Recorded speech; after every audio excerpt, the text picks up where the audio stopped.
Assalamualaikum warahmatullahi wabarakatuh. Perkenalkan, saya Faikal Fawaz, saya di kelas SI 21A.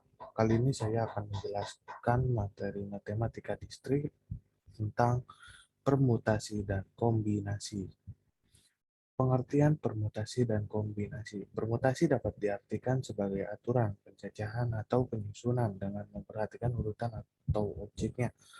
Sedangkan kombinasi merupakan suatu aturan pencacahan atau penyusunan tanpa memperhatikan urutan objek.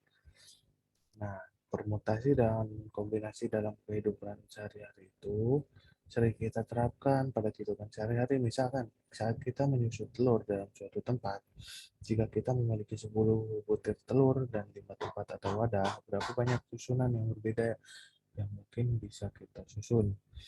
Selain itu, konsep permutasi dan kombinasi dapat diterapkan dalam permasalahan mengenai suatu susunan tempat duduk dan lain sebagainya. Dalam menggunakan konsep permutasi dan kombinasi, kalian akan dapat menentukan peluang suatu kejadian untuk memprediksi atau memperkirakan kejadian yang mungkin masa mendatang. Perbedaan permutasi dan kombinasi. Terdapat beberapa perbedaan antara permutasi dan kombinasi. Perbedaan tersebut salah satunya yaitu permutasi memperhatikan urutan objek, sedangkan pada kombinasi tidak memperhatikan urutan. Akibatnya permutasi dan kombinasi pun memiliki perbedaan dalam penyelesaiannya. Rumus untuk permutasi dan kombinasi akan disajikan dalam slide berikut ini. Nah, rumus permutasi secara umum itu sebagai berikut. Sebagai yang ada di gambar ini. Selanjutnya, contoh soal permutasi. Perusahaan pengalengan sedang membutuhkan 4 karyawan baru untuk mengisi posisi berbeda yang kosong. Namun calon yang tersedia sebanyak 9. Tentukan berapa banyak susunan karyawan yang mungkin bisa dilakukan. Nah, pembahasannya.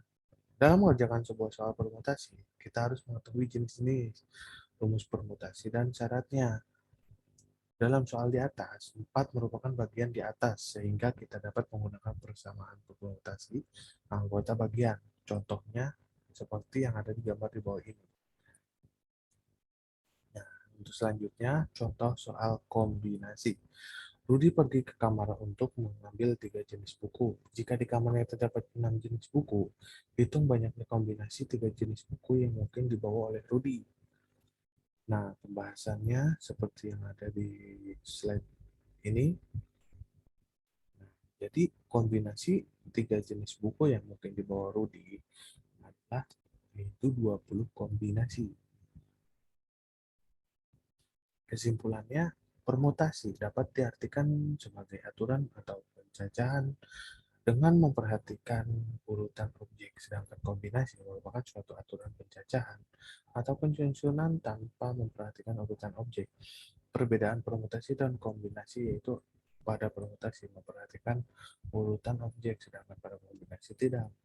Nah, di bawah ini itu rumus-rumus untuk permutasi siklis, dan juga untuk rumus kombinasi. Mungkin sekian penjelasan dari saya, kurang lebihnya mohon maaf. Terima kasih. Wassalamualaikum warahmatullahi wabarakatuh.